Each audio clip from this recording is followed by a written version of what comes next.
the informed investor. Thanks to Century 21 agents, defying mediocrity and delivering extraordinary experiences.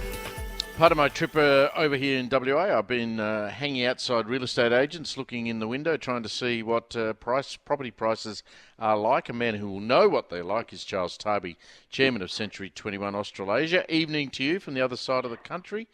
Well, yeah, amazing technology, Steve. I'm in Hamilton Island for our conference, so almost a straight line to where you are. It is. What's the temperature there?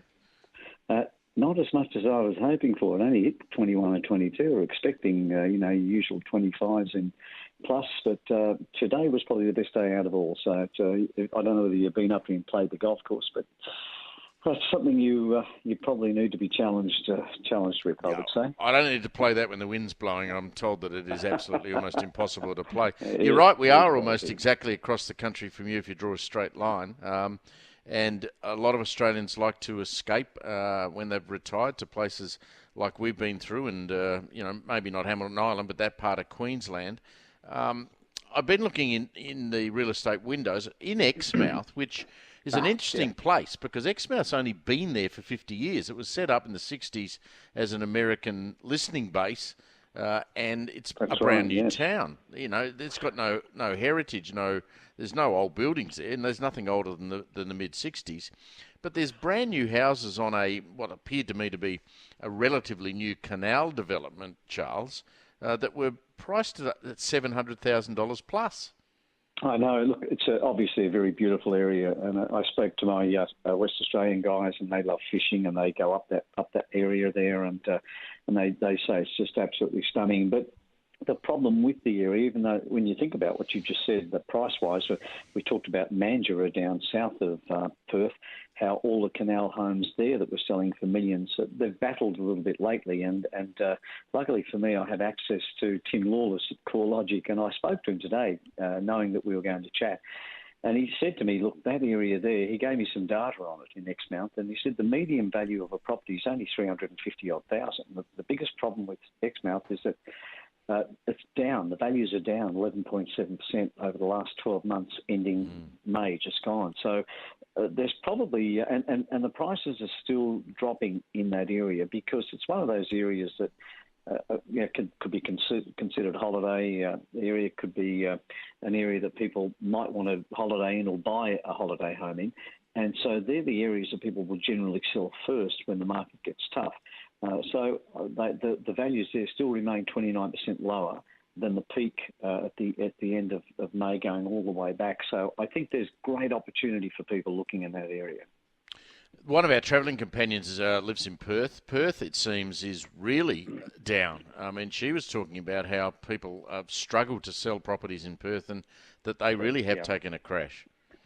They have taken a crash, and they, of course, we all had the double whammy. Perth had even more so with their pricing because there's a lot of properties there that are in negative territory, and they're struggling. But since the election, it's been quite an extraordinary turnaround. Perth has had the opportunity to move, but it hasn't moved because of economic climate there wasn't that great. But then we had the election and we had the Royal Commission, the banking, so everything was working against it.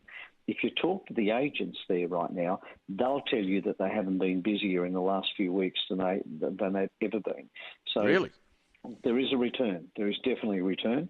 And I've got some of our top agents from Perth here tonight, and they told me that they cannot believe the turnaround just in the last few weeks.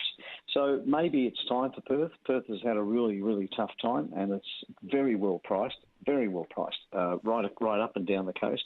So I think it might be time to start saying, people start calling the bottom for Perth, or close to. Some of the other places that we're going to go to, Geraldton, where my sister owns her own house, an investment property, and a local business. Gero's been up and down, but it's reasonably good.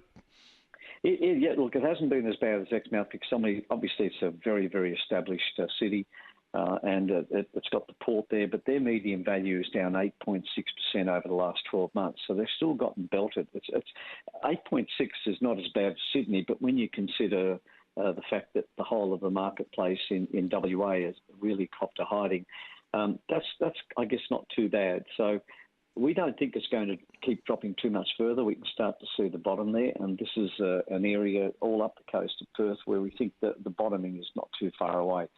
I did spend some time in Geraldton with our Century 21 office there, so I had a chance to have a good look around.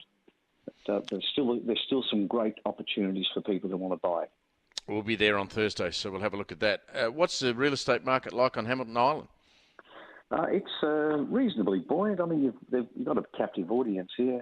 We certainly don't have an office here. There's Hamilton Island Real Estate, so we don't get a look into the marketplace here.